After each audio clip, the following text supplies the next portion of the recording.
Salut. J'ai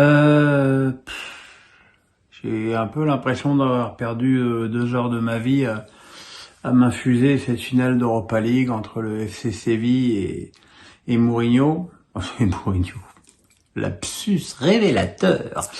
Et la Roma. Qu'est-ce qu'on a vu? On a vu un match odieux. 12 cartons jaunes distribués par un arbitre anglais en plus. C'est vous dire... si ça avait été un Français, il y en aurait 12 qui auraient fini en prison.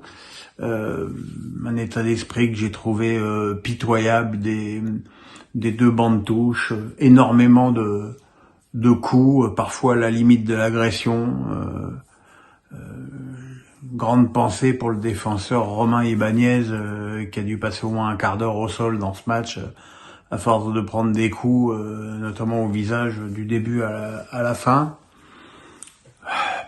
Au niveau foot, première période très équilibrée, marquée par l'ouverture du score de Dybala, qui était la surprise de l'intox Mourinho, puisqu'il avait dit à tout le monde, il avait juré ses grands dieux qu'il s'entraînait pas, qu'il y avait aucune chance qu'il soit là, ou alors peut-être exceptionnellement ou sur le banc. Bon, bah finalement il a joué et il a marqué un très joli but d'un tir croisé qui a trompé Bounous sur un très beau décalage de Mancini. Mancini, on va en reparler puisque c'est lui qui a égalisé contre son camp en seconde période sur un centre de Navas et qu'en plus il a raté il a fait partie des Romains qui ont raté son tir au but.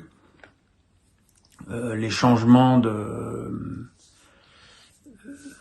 Sévillan en deuxième période ont inversé un peu la tendance, notamment la rentrée de Lamela, qui aurait pu d'ailleurs, voire dû se faire expulser, mais qui au niveau ballon a permis à Séville de vraiment marquer son empreinte sur le match. Et finalement, donc un des suspens de cette finale, c'est de savoir qui allait conserver son invisibilité entre Mourinho et le FC Séville. C'est le FC Séville qui est décidément l'immense spécialiste de cette Europa League qui l'a emporté au tir au but. Alors pour nous Français, voire Parisiens, l'attraction c'était un peu Mourinho. Alors, j'ai un avis très tranché sur Mourinho. Moi je dis que c'est impossible que le PSG joue comme la Roma. D'abord parce qu'ils n'ont pas l'outil pour. Ils n'ont pas des défenseurs qui repoussent tout de la tête.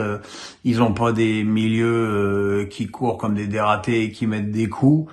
Le PSG, même si on veut bien mettre de côté les années Pochettino et Galtier, c'est quand même une équipe qui a une forme d'ADN, que ce soit avec Ancelotti, Blanc, Tourelle, Emery. C'est une équipe qui avait quand même basé son style sur la possession de balle. Là, en première période, Rome l'a 39%. Donc ça me paraît un mariage incompatible, surtout quand l'autre choix est Luis Enrique, qui me semble lui beaucoup plus dans l'esprit de ce que le PSG aime faire.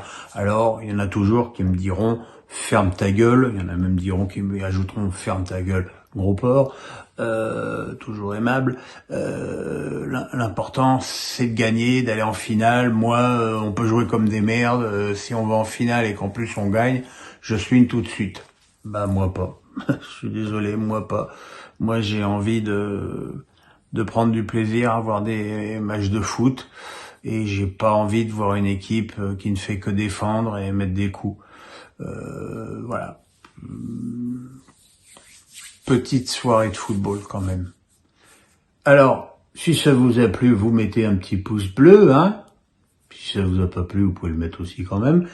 Et puis vous vous abonnez, et puis voilà, et puis à samedi pour la dernière journée de Ligue 1. Là, cette fois, je regarderai le multiplex de chez moi, donc vous aurez la chance d'avoir une vidéo dès samedi soir. Bye.